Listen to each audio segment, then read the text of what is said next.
Head kuulajad ja vaatajad. Lõppevat 2025. aastat kokkuvõttes tuleb nentida, et tegemist on olnud erakordselt sündmuste kireva ja muutuste tiheda aastaga. Loomulikult ei ole võimalik kokkuvõtteid tehes kõik olulist ühte kommentaari suruda, mistõttu peatun täna tagasivaatavalt vaid mõnel eredamal sähvatusel. Enne seda tasub siiski meenutada neid tähelepanekuid, millega septembrikuus hooaega alustasin, vastates muuhulgas küsimusele sellest, miks ma üleüldse neid kommentaare salvestan. Nimelt olen veendunud, et praegusel ajal pole miski poliitiliste protsesside suunamiseks olulisem kui siirast tõetaotlusest lähtuv vastuastumine sügavalt juurdunud valede kultuurile. Olukorras, kus Stratcomi ja sellega käsikäes tegutseva meedia kaudu manipuleeritakse avaliku arvamusega täiesti häbitult, on meie esmaseks kohustuseks mitte alluda survele lõpetada tõetaotlusest lähtuv kriitiliste küsimuste esitamine. Eriti seonduvalt teemadega, mis on kriitilise tähtsusega. Ja ka mitte siis, kui sellega kaasneb alatu häbimärgistamine ja hurjutamine. Üha uusi negatiivseid rekordeid tegevad sündimusnäitajad kinnitavad, et meie rahvas ja riik on hääbumise kursile seatud ka rahutingimustes. Aga lisaks ähvardab meid perspektiiv saada kistud totaalset hävingut kaasa toovasse sõtta.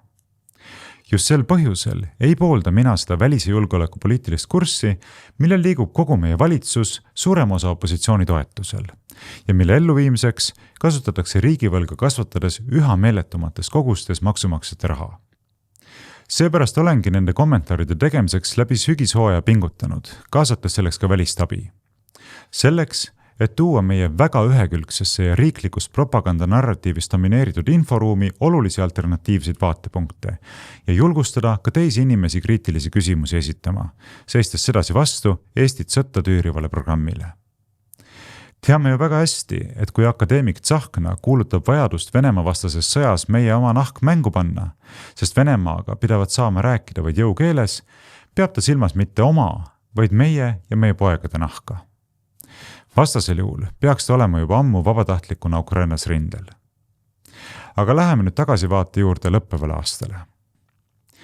Aasta alguse tähtsündmuseks võib lugeda administratsiooni vahetust USA's ja Donald Trumpi ametisse asumist riigi 47. presidendina. Euroopa jaoks sai kiiresti selgeks, et tulipunkt Ukraina ei ole Trumpi jaoks kindlasti teema omaette, rääkimata absoluutseks prioriteediks olemisest, vaid on pigem käsitletav väiksema fragmendina suuremast geostrateegilisest vaatest. Oma inauguratsiooniganes Trump Ukrainat ei maininudki. Kohe pärast ametisse asumist kordas Trump oma varasemat ähvardust kehtestada USA'sse imporditavatele Euroopa Liidu kaupadele tollimaksud. Mitmekuise pokkerimängu tulemusena kehtestati Euroliidule suuremeelselt 15% tollid, kuid liit nõustus ostma USA'lt $750 miljardi eest energiat ning investeerima USA'sse peale praeguste rahapaigutuste veel $600 miljardit. Kuidas saab Euroliit üldse investeerimislubadusi jagada, see jääb minule siiamaani ebaselgeks. Kui Trumpi suhted tehnoloogiagigantide juhtidega olid tema esimesel ametiajal üpris teravad, siis praeguseks pole varasemast vastasseisust palju säilinud. Vastupidi, tehnoloogiasektori multimiljardäridest on saanud Trumpi suurimad toetajad ja neist mõjuvõimsamatele võlgneb tänu oma ametikoha eest ka asepresident J.D. Vance. Viimase poolt veebruaris toimunud Müncheni julgeolekukonverentsil peetud kõne oli Euroopa globalistidele kui šokk enne vaimset kollapsit. Euroopa poliitilised juhid ja arvamusliidrid reageerisid Vance'i erakordselt jõulistele avaldustele meeleheite ja alasti paanikaga. Seda nimetati koguni Euroopale ideoloogilise sõja kuulutamiseks. The threat that I worry the most about vis-a-vis Europe is not Russia, it's not China, it's not any other external actor. And what I worry about is the threat from within, the retreat of Europe from some of its most fundamental values, values shared with the United States of America. So I come here today not just with an observation, but with an offer. And just as the Biden administration seemed desperate to silence people for speaking their minds, so the Trump administration will do precisely the opposite, and I hope that we can work together on that. But let me also ask you, how will you even begin to think through the kinds of budgeting questions if we don't know what it is that we are defending in the first place? I've heard a lot already in my conversations, and I've had many, many great conversations with many people gathered here in this room, I've heard a lot about what you need to defend yourselves from, and of course that's important. But what has seemed a little bit less clear to me, and certainly I think to many of the citizens of Europe, is what exactly it is that you're defending yourselves for. What is the positive vision that animates this shared security compact that we all believe is so important? And I believe deeply that there is no security if you are afraid of the voices, the opinions, and the conscience that guide your very own people. Europe faces many challenges, but the crisis this continent faces right now, the crisis I believe we all face together, is one of our own making. If you're running in fear of your own voters, there is nothing America can do for you. Nor, for that matter, is there anything that you can do for the American people who elected me and elected President Trump.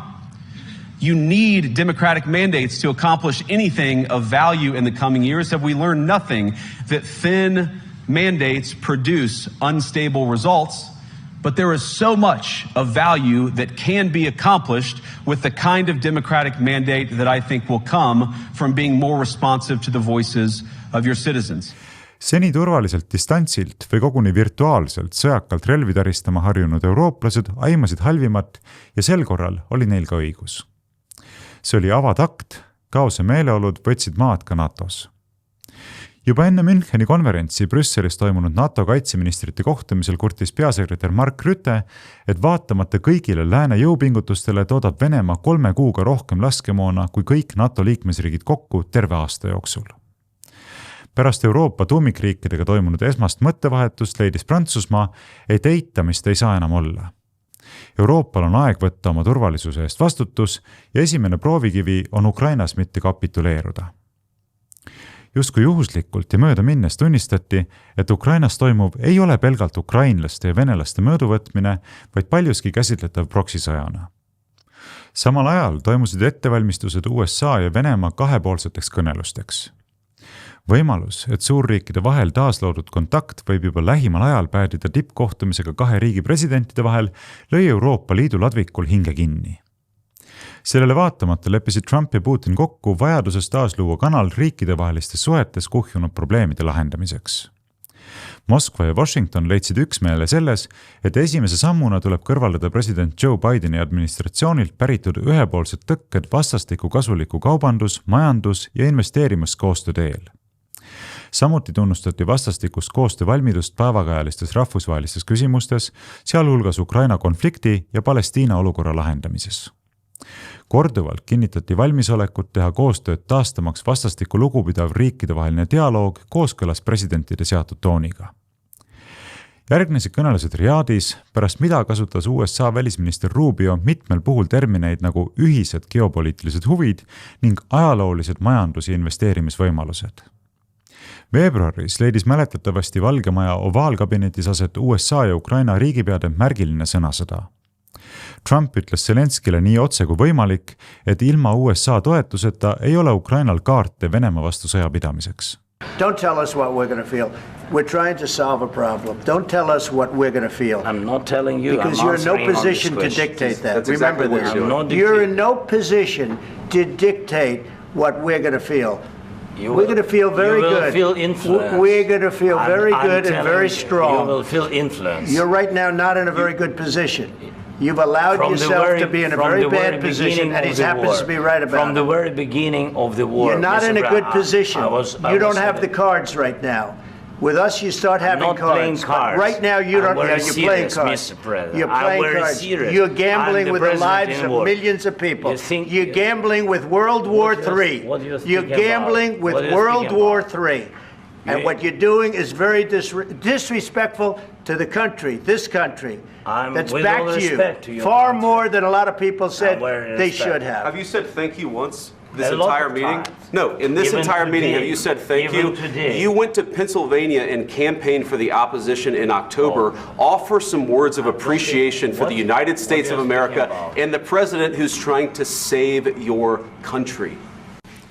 Jätkuks sellele sõnasõjale tegi Euroopa Liidu välisasjade ja julgeolekupoliitika kõrge esindaja Kaja Kallas oma erakordset diplomaatilist talenti kasutades üleskutse leida vabale maailmale uus liider. sai alguse terve seeria Euroopa riikide juhtide ametlikke ja mitteametlikke poolkonspiratiivseid kiirkohtumisi, kuid esialgu ei suudetud mingitki vähegi tõsiselt võetavamat ühispositsiooni sõnastada. Seejuures oli vägagi tähelepanuväärne, et Euroopa Liidu ja NATO eesliiniriike, alati eesrindlike Baltimaid kriisinõupidamistele ei kaasatud. Mööndusena võimaldati mõned sõnad öelda videosilla vahendusel, ilmselgelt pigem formaalse kaasamise aktina, kuid üldiselt toimusid valitute kohtumised suletud uste taga. Me ei olnud aga ainsad, kes pidid niisuguse saatusega leppima. Viimasel minutil jäeti välisminister Rubio suletud uste taha ka spetsiaalselt selleks kohtumiseks Washingtoni lennanud Euroopa Komisjoni asepresident Kaja Kallas. Washingtoni ja Moskva vahel alanud rahukõneluste algfaasi jääb kõnekas ülestunnistus ka Kiievi poolelt, kus avaldati lootust, et ameeriklased ei kaalu täielikku väljumist Ukrainast. Tegemist ei olnud eksituse või nii-öelda tõlkeveaga, sest vaid mõni aeg varem oli välisminister Rubio tunnistanud, et Ukraina sõda on olnud varisõda tuumariikide USA ja Venemaa vahel ning selle lõpetamiseks tuleb leida diplomaatiline tee. Ukrainlaste ja nende liitlaste plaan on seisnenud selles, et neile antakse nii palju, kui nad vajavad, nii kauaks, kui nad seda vajavad. Aga USA vaatest pole see jätkusuutlik strateegia. Kohe seejärel ilmus samasisulisi artikleid nii USA kui ka Briti meedias. Juhtliiniks tõdemus, et USA osalus Ukraina sõjas on olnud märksa kandvam, kui avalikus arvatagi oskas. President Zelenski nähtamatuks salarelvaks on olnud erakordne partnerlus USA-ga nii luure, strateegia, planeerimise, juhtimise kui ka tehnoloogia vallas. Mitmed, nende hulgas ka mina, viitasid juba eelmisel aastal peavoolumeedias ilmunud artiklitele, mille kohaselt rajas CIA Ukrainasse 12 salajast spioonibaasi ja on pidanud juba alates 2014. aastast Venemaa vastu proksisõda. Toona oli tegemist plahvatusliku ülestunnistusega, et USA ei ole mitte ainult aidanud kaasa Ukraina sõjaaegsete otsuste langetamisele, vaid on rajanud ja rahastanud kõrgtehnoloogilisi juhtimiskeskusi ning tegi seda juba ammu enne 24. veebruaril 2022 toimunud Venemaa sissetungi. Tegelikkuse lahtikoorimine jätkus Ühendkuningriigi meedias, kus ülistati Briti sõjaväejuhtide otsustavat rolli Ukrainas. Teisisõnu hakkas kiirelt murenema Venemaa provotseerimata agressiooni narratiiv. Narratiiv, mis on üheks Ukraina sõjaga seonduvaks baasvaleks. Ühtlasi selgus, et Ukraina väidetavad suurimad sõbrad ja liitlased Euroopas tegelikult rahu ei soovi. Nii hoiatasid Balti riikide kaitseministrid, et relvarahu Ukrainas suurendaks märkimisväärselt Balti riikide julgeoleku ohte, kuna sellisel juhul võib Venemaa oma väed NATO kirdepiirile ümber paigutada. Sedasi nähtus väga selgelt, et end 300 aasta jooksul nurka mänginud Euroopa vaatest oli ja on Ukraina sõja jätkumine parem kui mis tahes rahukokkulepe. Just selles vaimus tegutsetakse siiani. Ukrainlased las aga surevad, peaasi, et sõda ei lõppeks ja et Venemaa käed püsiksid seotuna. Pärast augustis Alaskal toimunud Trumpi ja Putini kohtumisse tegelikult selgeks, et Atlandi-ülesed huvid on fundamentaalselt lahku minemas. Trumpi administratsioon tahab, et USA ja Euroopa taastaks Moskva heanaaberlikud suhted ehk strateegilise stabiilsuse Venemaaga. Washington näeb selles laiema sõjariski vähenemist, ühtlasi soovitakse asuda ära kasutama ärisuhete potentsiaali Venemaaga. Euroopa riigid ja Ukraina hoiavad aga sõjast kinni, viidates eesmärgile saavutada õiglane ja püsiv rahu. Moraalselt ehk õigustatud, ent praktiliselt ilmselgelt kättesaamatu ehk soovmõtlemise ilminguks olev perspektiiv. Probleemid ilmnesid mitte ainult transatlantilisel tasemel, vaid ka kahe lääne suurema ploki NATO ja Euroopa Liidu sees. Nii arvas NATO peasekretär Mark Rutte kevadel, et pärast Ukrainas lahingutegevuse lõppemist tuleks suhted Venemaaga normaliseerida. USA relvarahu plaani kirjeldas ta kui väga tarka plaani ja tänas president Trumpi Venemaa ja Ukraina vahelise ummikseisu murdmise eest, sest NATOl oleks konflikti raske sekkuda. Talve hakul oli aga Rüte juba veendunud, et Euroopa on Venemaa järgmine sihtmärk ning me saame kogema sõda, nagu seda kogesid meie vanavanemad. Euroopa Liidu kõrged esindajad on olnud algusest peale oluliselt sõjakamal läinel. Peamiselt süvariiklike mõttekordade toel jutlustati üha ägedamalt Ukraina võidust oma territooriumil, sest see mitte ainult ei piiraks Vene imperialismi, vaid taastaks ka rahvusvahelise õiguse põhialused. Mööndi, et ilma USA toeta oleks küll selle eesmärgi täielik saavutamine ülimalt keeruline, aga seda suurem oleks ka võit. Unistati, et Ukraina sõjaline ja diplomaatiline seljavõit Venemaa üle looks võimaluse alustada uut ajastut, kus domineerivad rahvusvaheline õigus, rahvusvahelised organisatsioonid ja solidaarsus, ning seda ilma USA järelevalveta. Ootuspäraselt on sellises vonklemises näinud tõsiseid murekohti ka Eesti välisministeerium, mille kantsler tunnistas, et Euroopa Liidus ei ole otsuste langetamisel sageli konsensust ning seetõttu võib prognoosida kaitsevaldkonda puudutava tegevuse üha suuremat liikumist niinimetatud tahtekoalitsioonidesse. Siiski leitakse, et praegu on käes ajalooline hetk, kus kaalul on Euroopa eksistentsiaalsed huvid ja paisuvat teravat kriisi tuleks võimalikult efektiivselt ära kasutada. Alates 2022. aastast on Euroopa Liidu ja NATO ametnikud ja poliitikud jätkuvalt rõhutanud kaitsesse panustamise vajadust, kuid reaalsete sammudeni jõudmine kulgeb endiselt äärmiselt vaevaliselt. Trump tugevdas survet, hoiatades, et USA ei pruugi Euroopat toetada ja nõudes, et NATO Euroopa liikmesriikide panus alliansi kaitsevõime tõstmiseks peaks tõusma vähemalt 5% riigi SKT-st.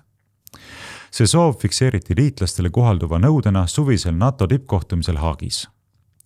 Sisuliselt võib seda võtta ka kui tollisõja versiooni 2.0, sest eestkätt hakkavad Euroopa hüppeliselt kasvavad kaitsekulutused toitma USA sõjatööstuskompleksi.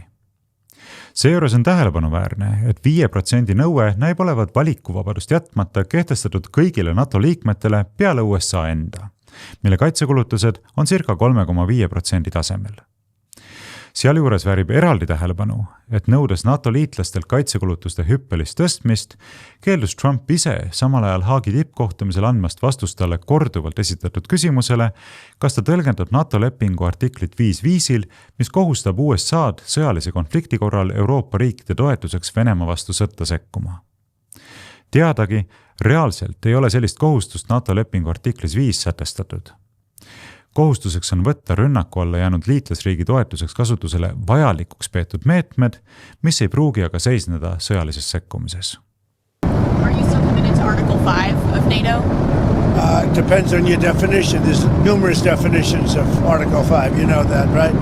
But I'm committed to being their friends. You know, I've become friends with many of those leaders, and I'm committed to helping them. Let me ask you one more follow-up. In your comments just now about Article 5, that will probably make some people in Europe concerned. Can you clarify what you mean? Are you still committed to mutual defense? I'm committed to saving lives. I'm committed to life and safety. And I'm going to give you an exact definition when I get there. I just don't want to do it on the back of an airplane. Okay? Yeah, a question for NewsHour, Dutch TV. First of all, on Article 5, on your way here, you spoke about the commitment of the U.S. to Article 5, saying, I'll give you my definition once we're here. Yeah. What is your definition, and may the U.S. commitment to Article 5 change in case some of the NATO members do not reach the threshold that was discussed today? As far as Article 5, look, when I came here,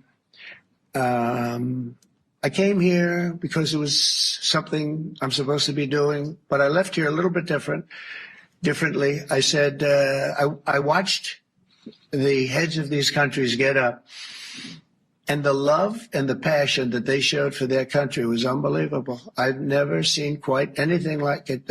They want to protect their country, and they need the United States. And without the United States, it's not going to be the same. And you can ask Mark, or you could ask any of the people that were there. It was really moving to see it. They love their country. They were so respectful of me because I'm the head of the United States. But almost every one of them said, thank God for the United States. Without the United States, they couldn't really have NATO. It wouldn't work. It wouldn't work. It will in the future because now they're paying much more money, but it wouldn't work. It was great. And I left here differently. I left here saying that these people really love their countries. It's not a rip-off, and we're here to help them protect their country. Paralleelselt süvenes Euroopa pealinnades ärevus, et Ukraina osas kavatseb Trump Putiniga üle-eurooplaste peade kokku leppida. Edevusega kombineeritud hirm Ukraina küsimuse arutelul nii-öelda külma kätte jääda andis hoogu üha uutele sõjasepistustele ja vastutöötamine Washingtonist lähtuvatele rahukavatsustele kestab siiani.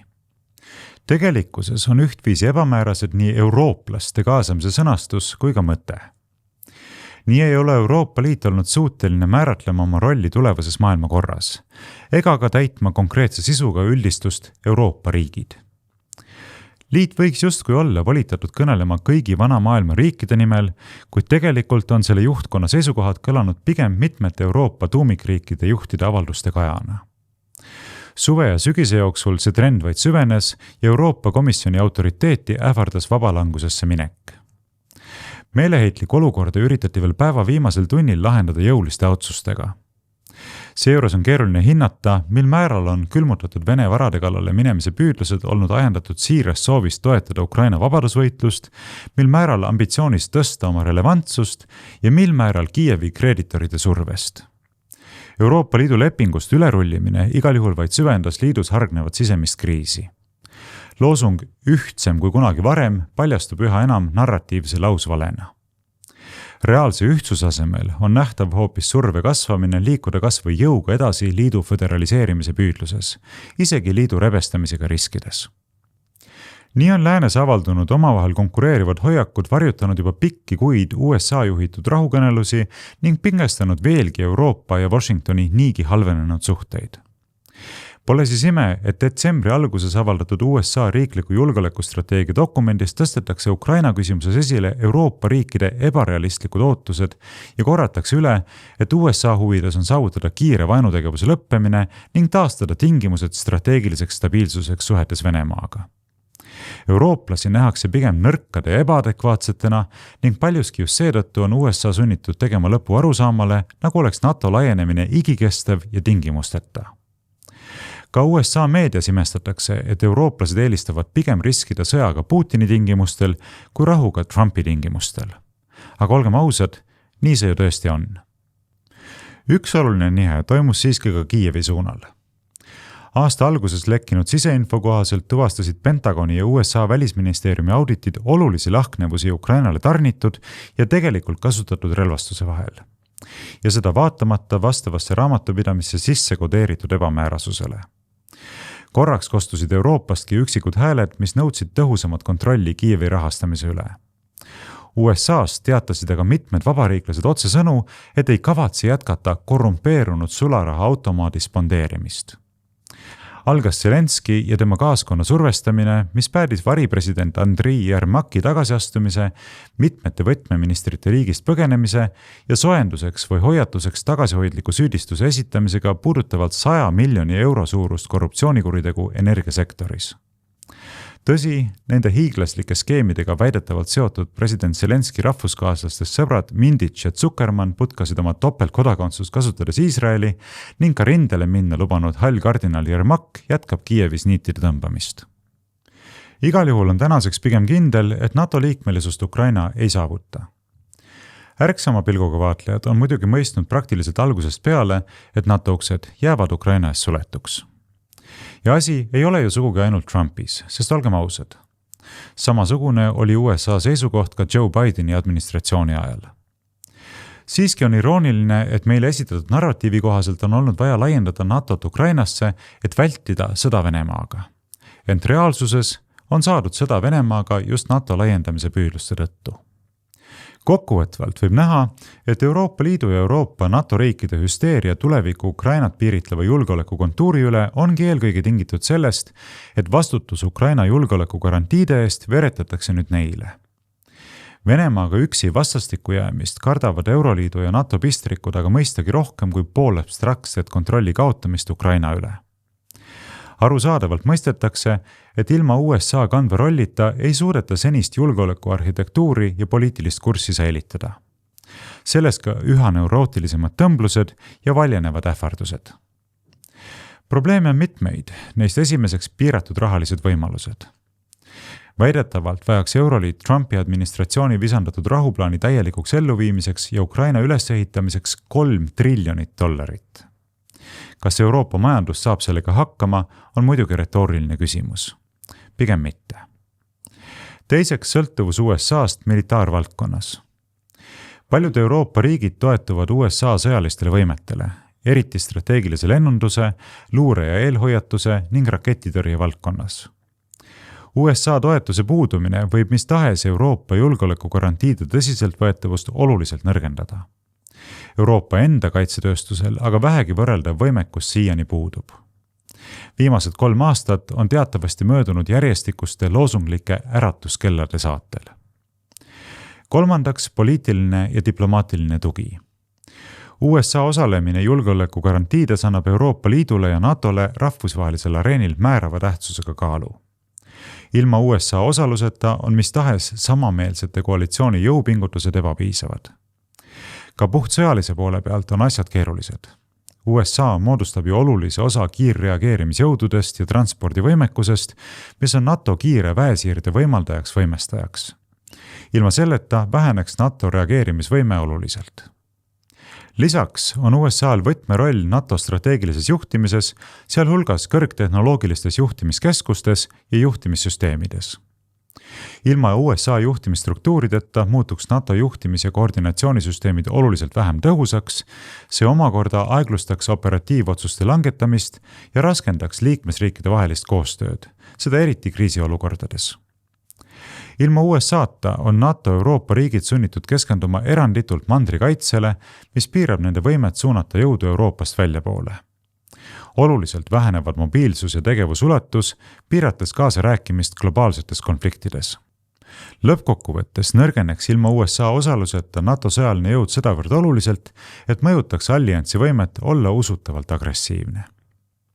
Mis puudutab aga kitsamalt Eestit, siis säilitades vähemalt praegu oma formaalse suveräänsuse ja selle sümbolina sinimustvalge lipu Pika Hermanni tornis, allutame end tegelikkuses aina enam globalistlikule diktaadile. Ärgem unustagem, et parima võimaliku julgeoleku pidi meile tagama kaitsekulutustele suunatav 2% sisemajanduse kogutoodangust. Nüüd räägime juba nagu mööda minnes 5% ja enamastki protsendist, aga vähemaidki tõsiselt võetavaid garantiisid ei anna meile enam keegi. NATO justkui kaitseb, aga aina laienevatel ja üha ebamäärasemaks muutuvatel tingimustel.